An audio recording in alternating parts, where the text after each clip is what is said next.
Why should you reverse engineer your competitors' videos? To a lot of newbie video marketers, their first instinct is to come up with a video that they think is hot.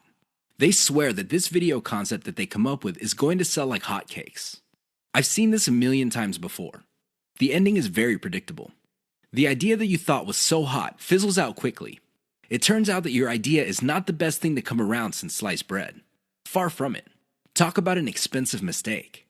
If you want to truly dominate your niche through video marketing, you need to understand that you do not have to reinvent the wheel.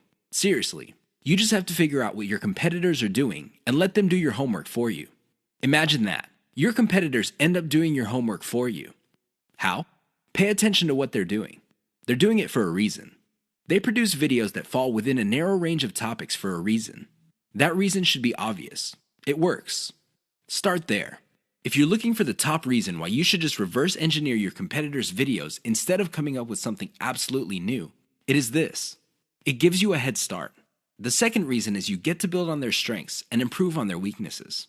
Usually, being the last person to the game is a big disadvantage. But when it comes to video marketing, it's actually a big advantage. The guys who started before you, they got out of the gate and they stumbled.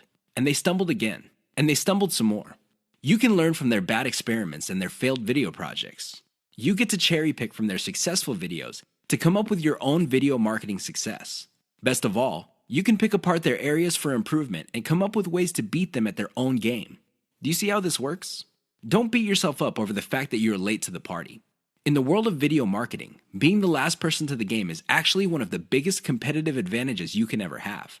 You just have to know what to do. That's the bottom line. Reverse engineer your competitors' videos and figure out the industry standard. Once you have a clear idea of what the standard is, develop your own brand. Of course, coming up with a successful brand is not going to happen overnight. It takes quite a bit of practice. But if you know what you're doing, things will fall into place.